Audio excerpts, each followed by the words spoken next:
You think you're strong. You've got your gym numbers, your 10K time, your weekend rucks. Now erase the air conditioning, the protein shakes, the foam rollers, and stand in the dust of the Levant, summer of 1187. Across from you waits a mounted Crusader knight in full harness, visor down, destrier pouring the earth. He isn't here for points or podiums. His life is measured in charges survived and men broken. He moves first, dismounting in one smooth drop, steel whispering. Weight that would buckle your spine hangs from him like a second skeleton, yet his steps are quick, balanced, predatory. There's no movie flourish. He has already catalogued you. Stance, breath, panic. A mailed gauntlet flexes and the leather creaks like something waking. Modern, functional fitness is comfort sculpted into vanity. His training was a life sentence. You do intervals. He was the interval-changing horses at a gallop, shifting a lance under full tilt, vaulting ditches with a kite shield, wrestling men in mail while mud sucked at his greaves. Your world offers do-overs when you fail. His offers a shallow grave. Here's the part that will keep you up tonight. He doesn't want a duel. The fight is not a game. It's a problem to solve. And you are the problem. Shield edge, elbow, pommel, knee. Your knees go watery, your breath turns to string. He doesn't outfence you, he reduces you. Historical accounts describe fields that would cripple elite modern athletes, sun-biting, dust-choking, heat-turning armor into a kiln. He trains in that. He performs in that. He thrives in that. He isn't wondering if he can last a minute. He's deciding how to end you in seconds. And if you think this is just about brute strength, you're still underestimating him. Everything about how he rides, how he breathes, how he watches your hips instead of your blade rehearsed since boyhood under eyes that did not accept excuses. He isn't here to spar. He ends uncertainty fast, stacking injuries until plans fall apart. Even his stance steals your options, turning angles into traps. You're late to a fight rehearsed for 20 years. Still think you can hang a minute? You wouldn't last seconds, and the reason starts in childhood. Trust me on this. You'll see. Soon. And none of this is hypothetical. It's muscle memory wired by repetition, pain, and purpose. He has rehearsed your panic 1,000 times, and he knows how to cut it short before you inhale. Think about what you were doing at 7 years old. Now picture waking before dawn, not for cartoons, but for tack and saddle, oiling mail with rancid fat, and carrying a shield before your shoulders can truly hold it. This is where a knight's story begins. At 7, a boy of status became a page the smallest cog in a lord's household. He learned reading, Latin prayers, and court manners, but his real education was in sweat and service. Tack by feel in the dark, clean blades without a trace of rust.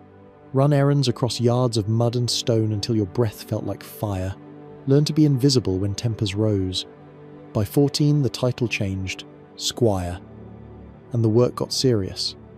Armor wasn't a costume, it was a system to maintain rivet by rivet. You drilled falls until you could hit ground, roll, and come up swinging. You ran hills with mail gnawing your collarbones. You dressed your lord in harness so often you could lace it blind, and you learned to fix a broken strap at a trot. The training aimed at agility, not a gym circuit, but an environment to live inside. The 7 points of agility were survival: riding, swimming, shooting, climbing, tournaments, wrestling and fencing, long jumping, and dancing. Riding meant controlling a warhorse with knees and breath in a crush of bodies. Swimming meant wriggling free of wool and linen in black water before the current pulled you under. Shooting meant bow and crossbow from both wall and saddle. Climbing meant palisades and tower ruins, splinters be damned. Tournaments taught timing and nerve under pressure. Wrestling and fencing drilled the grammar of violence until reaction outpaced thought. Long jumping cleared ditches and the fallen underfoot. And dancing? It encoded balance and rhythm so the feet could cut and replace on slick stone. The same hips that turned through a galliard could slip you off a killing line on a moonless field. This was 2 decades of exposure therapy. The clatter of steel and the smell of blood stopped being alarms. They became the room tone of his life. He learned the hall's rhythms, the unwritten code of debt and vengeance, when to speak and when to vanish. Kneeling to buckle another man's greaves, he memorized the harness from toe to throat until he could dress it in the dark. When the accolade finally came, if it came, it wasn't graduation, it was sentencing. The knight rose fluent in violence and logistics. How far a horse can travel before grain turns to danger, how armor drinks sweat, how a lance splinters, and what should be in your hand 3 heartbeats after it does. He could read clouds for a march, and a man's eyes for a lie. If you think such training merely produced strong bodies, you're still missing the point. That strength was just the chassis. What mattered next was what those bodies actually did, and how easily they made the impossible seem ordinary. And the pace never slowed once the oath was sworn. Not for days. Pick up a real shield wood core, leather face, iron boss. Hold it high for 3 minutes while someone tries to split your skull. Your shoulder catches fire, your fingers go numb, and the weight migrates into your neck like a parasite. For a knight, that's when the fight starts. Mounting a horse in armor wasn't a circus trick. It was mechanics. Gather reins, left hand to mane, hop with intent, right leg arcing clean over the cantle in a fluid motion practiced since childhood. Modern athletes box jump in climate control. He jumps onto a moving engine that bites and crushes. The famed inverted ladder climb, hand over hand while inverted sounds like boasting until you understand the point. Load felt normal. His tendons had been lied to by weight since boyhood, so the nervous system didn't panic when steel wrapped his limbs. Armor wasn't a burden, it was home. Stamina under kit is its own species. Imagine sprint intervals in August heat, breath strangled by steel and linen, then dropping to one knee for a precise thrust through a visor slit as your vision tunnels. No labs, no cold plunge, no recovery protocol, just broth, bad sleep and dawn drill. Tomorrow again. Hands and forearms turned to iron from reins, shields and hafts. Wrestling in mail taught him to live in clinch range, feel a weight shift, snap balance, drive a point under a rib while boots skidded on crushed barley. Everything was integrated. There was never cardio day or leg day. There was move under threat, then keep moving. Tournament yards were laboratories. The quintain, a rotating target, taught you to hit hard and recover before the counterswing clubbed you from the saddle. Hours of fencing in plate-forged footwork reflexes modern fighters can't imagine, and taught the hips to stay under the body when gravel rolled underfoot. Ground movement shocks modern audiences most. Watch trained men in plate drop to a knee, roll across gravel, rise and step forward without flailing.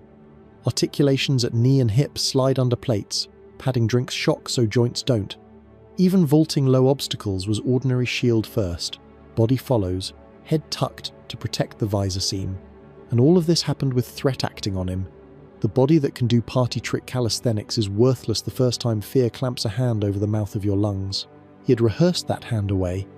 Heart spikes, then he squeezes it into rhythm with breath counted against the beat of footwork. He doesn't go to failure. He rides through failure's neighborhood and keeps going until the enemy quits moving. If you still think kit turns him into a tin statue, you've met costume armor, not harness.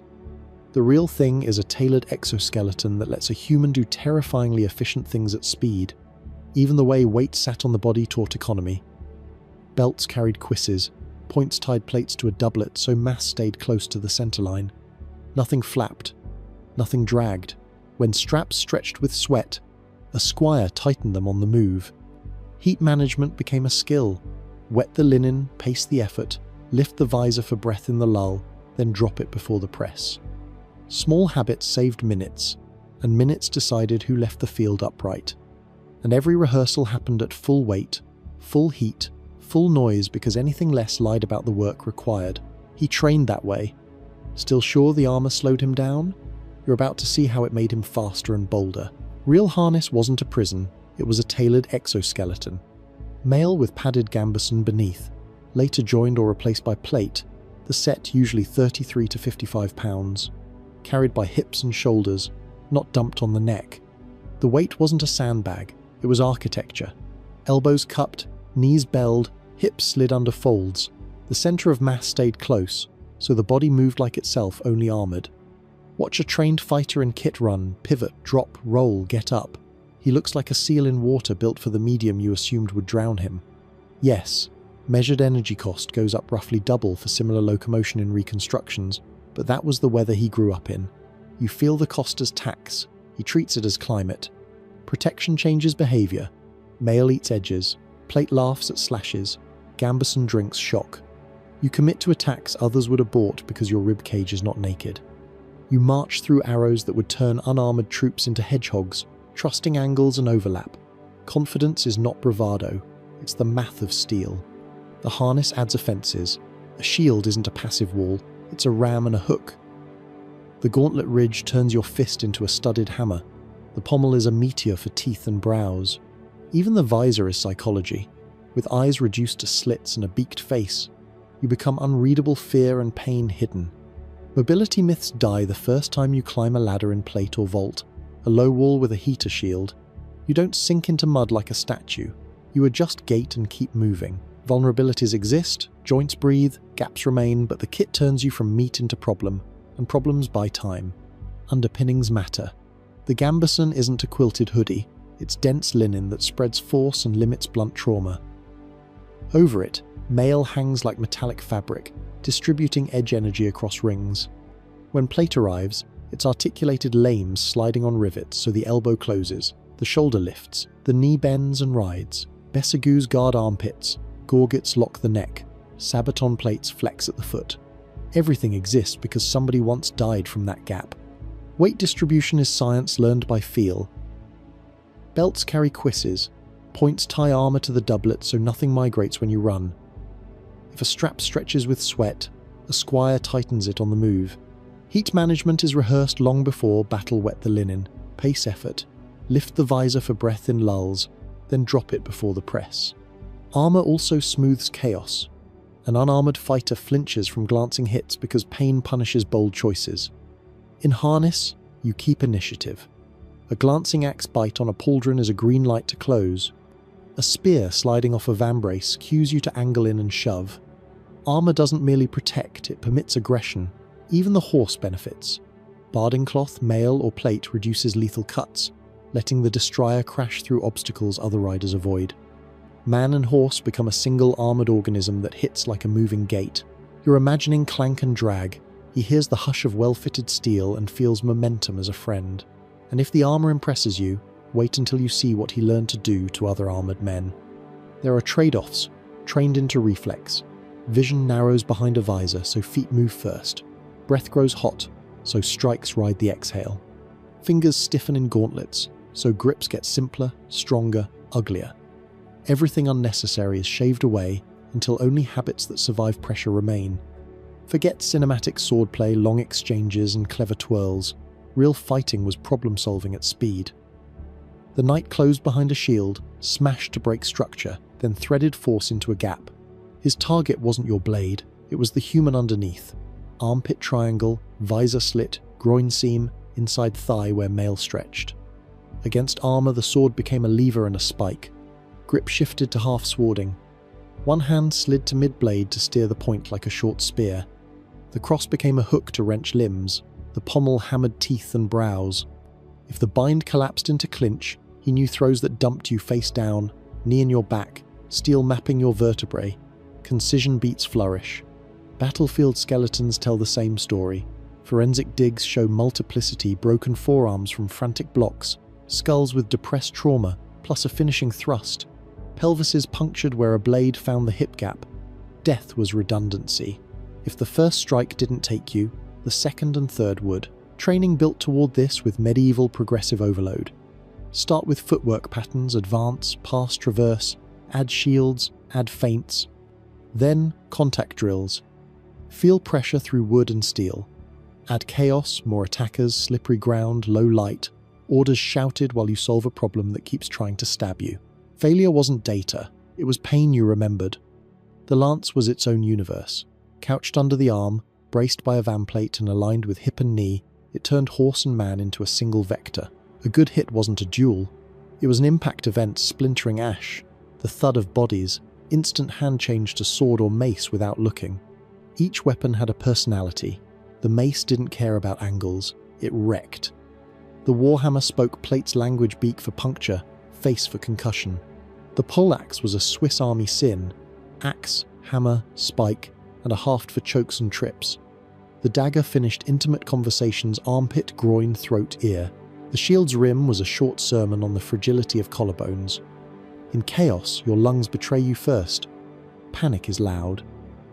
He learned to breathe under weight, exhale on strike, inhale on cover. His eyes didn't chase blade tips. They tracked hips and shoulders where intention starts. If the fight went to ground, harness became handles, cuisses to torque knees. Gore gets to lever necks, vambrace straps to trap wrists, bites, kicks, knee pins. These weren't dishonor, they were contingencies. Techniques that look like myth make sense up close.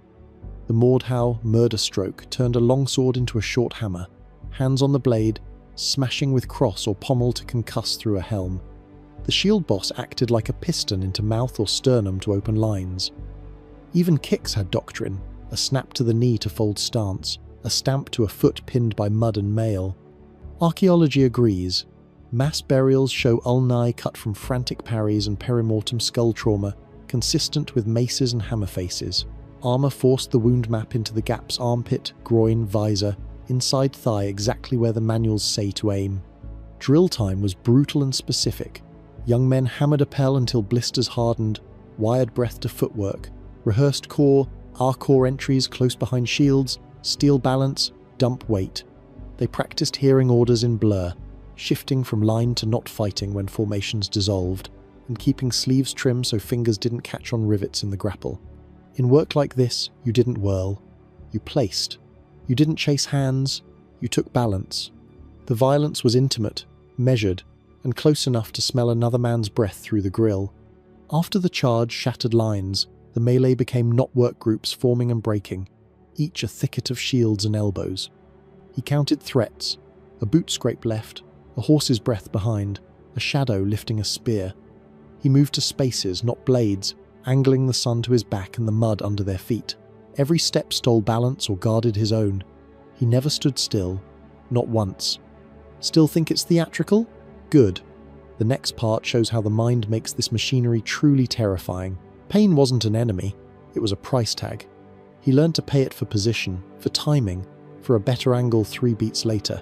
That calculus sharpened most in the charge. A line of riders, lances level, became geometry in motion. Mass, speed, spacing, drilled into muscle and horse until instinct. The sound alone, iron and hooves seized the spine. The sight bright harness bearing down turned seasoned infantry into statues. Belief girded the hand. Whether cross on surcoat burned with devotion or rested in sober duty, it granted permission to act with clarity. He wasn't taught merely how to kill, but why and when. Oath and custom cut away inner argument at the instant a decision had to be simple. Fear didn't vanish, it was channeled. The first time he saw a charge close, his stomach tried to climb into his throat. The 100th time, his breath stayed on rails. Inhale on cover, exhale on strike. He learned auditory focus, hearing a single command in an ocean of noise and tactile language in the press. A bump of shield meant left, a knee meant tighten, a hand at the small of the back meant push. Trust was weaponized. He expected the man on his right to catch a blow meant for him, and return the same. That kind of unit confidence is rare now outside disaster crews. It made risks affordable, and affordable risks turned into minutes that turned into victories. Ritual glued the psyche, vigil before knighthood, the oath, the blade's kiss. Pageantry to us. Behavioral switches to him flipping doubt into role, and in that role, he remained a generalist predator. He didn't cling to a tool or tactic, he rode the problem wherever it broke. He practiced mental rehearsal constantly, approach, strike, follow through, scan for the next threat. On marches, he paced breath ladders, slowing exhale to leash pulse and tremor. He was exposed to the dead early battlefields, executions, disease, until the body's end state stopped hijacking attention. Not numbness, control. This wasn't blind rage. Fury burned oxygen and collapsed precision. What he cultivated was a narrow beam. Enough heat to move, not so much that hands forgot their work. That beam burned brightest in formation, where the line acted as conscience and metronome. So when a problem didn't yield to one tool, he didn't stall. He shifted and kept pressure on the hinge that would finally break. Put that mind behind an armory, and the outcome multiplies 5 ways to kill before you finish one bad plan. Leadership plugged into that psychology. He read ground hedges, ditches, wind, and he read men who would break, who needed a shout, who could be trusted to hold 10 more seconds. He knew when retreat was a reset, and when it was the beginning of a rout. After action, he stacked the day into lessons, where the line bent, where breath fled, which order arrived late.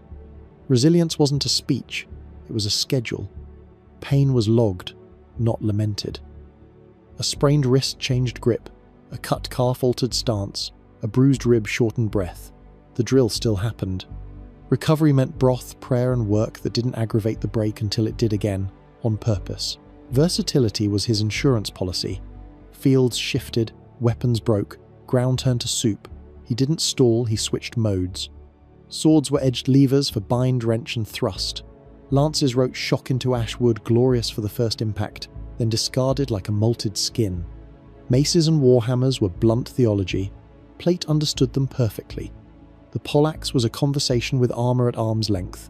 Axe to cut, hammer to crush, spike to pierce, hook to drag. Daggers finished the arguments up close, in the dark places between plates. Bows and crossbows spoke when reach mattered more than honor, but tools mean nothing without a nervous system that can run them half blind. Muscle memory layered from 1,000 dawns: draw, step, deliver, reload, step, cover, grapple, lever, puncture. With mail biting the elbow and sweat turning gambeson to swamp, he still hit marks. Pain tolerance was trained, not gifted. Fight with a sprained wrist by changing grip, with a cut calf by altering stance, with a bruised rib by shortening breath. On-the-spot triage kept pressure on. If an arm faded, the shield became a ram. If a leg barked, he anchored and forced the enemy to come to him. A finger crushed under a gauntlet was an irritation, not an alibi. Weights were honest. Myths of 50-pound swords are nonsense. Real blades lived in the 2 to 4 pound range, balanced to move. Maces felt heavier because mass lived in the head on purpose. Lances were long, not bricks, because stiffness, not weight, drives penetration. Even shields were tuned, big enough to matter, small enough to sprint. On foot he was no less adaptable. A spear shortened to staff work in a doorway. A buckler turned the centerline into his property, beating aside points so his blade could pass. In close he used the sword like a crowbar, prying and posting on your kit. He knew the feel of binds when steel began to stick to steel, and how to convert that tackiness into a line of entry. Weather fought too. In rain he tightened footwork and shortened cuts. In dust he fought with more shield, less gaze. In mud he used the enemy's sinking feet as anchors. On slopes he drew men uphill, where a stumble doubled as a fall. All this was maintained by boring repetition. The pel thudded every morning. The horse was cantered in circles until the seat was honest. The bowstring bit the fingers until callus grew. He didn't worship motivation. He cultivated habits, and habits showed up when adrenaline lied. Transitions were the test. Lance breaks, sword, sword binds, half sword stalls, dagger, dagger slips, shield edge, knee, teeth. The goal was continuity of pressure, something always happening to you, and none of it good. He wasn't a freak of nature. He was a polished piece of a machine that kept producing him over and over. Mounted or dismounted, the logic stayed the same. Break distance, break balance, break will. He could hit, wheel, and re-enter the press before a mind decided whether to chase or cover. If the horse went down, he knew how to fall clear, keep the knees tucked, and rise with steel moving. If the helm fogged, he lifted the visor a finger width on the beat of an exhale, then dropped it before next impact. The Crusader knight wasn't a lone miracle. He was the sharp edge of a culture's long blade. Monastic military orders, Templars, Hospitallers, Teutonic brethren turned regimen into doctrine and discipline into daily liturgy. Novices stepped into grooves worn by predecessors and reached competence faster because the path was paved with other men's practice. Behind the harness stood an economy of war competence, smiths who knew temper like a recipe, farriers who read hooves like ledgers, armourers who fit steel like tailors, quartermasters who could feed a column through a parched week, baggage trains, remount strings, scouts, engineers. When you met one knight, you felt 1,000 hands on your chest. Even outside the orders, the feudal web layered force, sergeants, men-at-arms, mounted sergeantry, household retinues trained together, hunted together, learned the same shortcuts and curses. The 16-year-old squire, steeped in this since 7, could dump a modern adult with embarrassing speed shield boss to sternum, knee to thigh, point to a gap before your nervous system remembered where your feet lived. So what does a culture like this create at its peak? A human who is the sum of many crafts: physiology, metallurgy, horsemanship, theology, logistics, compressed into one moving answer to fear. We traded much of it for safety and law, which is good. But when you watch one of these men move, some ancient part of you recognizes a potential you never had to chase. Orders ran commanderies like schools, horses exercised by the hour, weapons inspected on rotation, prayer and drill scheduled like meals. When men rotated from the Levant back to Europe, they carried tactics and kit ideas across continents. Better saddles, stouter lances, smarter formations. Information moved on armoured backs. The logistics were not romance either. A knight knew oat rations by feel, knew when leather would crack, knew how many nails a shoe could lose before a destrier went lame. He could read a road's capacity at a glance and tell you if a siege would starve in 6 weeks or 3. That awareness nested inside him the way your commute map nests in you. And still, the culture produced gradations of excellence. Not every man was a Boucicaut, but the median was far deadlier than modern fantasy allows. Even the support roles were robust. A baggage guard might be a veteran on light kit with ugly tricks learned the hard way. If that rattles, good. It reframes the comfort that shapes our bodies and choices. You live by laws and circuits, not by lance reach and oat supply. That is a moral win. But it means your baseline is a different species from his. Next comes the reckoning. What their toughness means for us and why it's good you'll never meet one in earnest. Because when a society organizes itself around making fighters, even its average members carry habits of danger, and its elites carry habits of victory. If you met that knight today equal footing, no tricks you'd lose. Not because he's mythic, but because his entire life answered a question you've never had to ask. What must I become to live through tomorrow? You ask better questions: how to heal, teach, connect, and those gave us fewer battlefields and more birthdays. Modern tech makes you powerful in ways he couldn't dream. Medicine that undoes injuries, logistics that move mountains, laws that punish violence. If war returned, you wouldn't send him. You'd send sensors, drones, and missiles. That's progress. But humility is worth keeping. The human machine still holds capacities we neglect when comfort hardens into complacency. Discipline, footwork, breath under stress. These aren't medieval relics. They're human competencies. Train them, and you won't become a knight. You'll simply be more honest with your body. Respect the deadliness without worshipping it. Admire the discipline without importing the cruelty. Understand why a man in iron could break you, so you don't need to be broken to learn. Be grateful that when you step outside, you aren't listening for hooves. Take the parts worth stealing. Learn to manage breath when your heart panics. Learn to move your feet before your hands. Learn to carry something heavy without complaint. Practice patience until it shows up automatically when things get loud. These aren't medieval tricks. They're durable skills for modern life on the job, in traffic, in a crisis that won't care how many steps your watch recorded. So no, you wouldn't last seconds against a Crusader knight, but you can last longer against the smaller battles that still find you. That's the civilized inheritance worth claiming. Hold that in mind when toughness trends online. Ask a better question. How do you get steadier, not louder? Start with breath, then feet, then courage in doses. And if you want a test, we'll meet a relic of extremity and see if you'd last longer. Soon.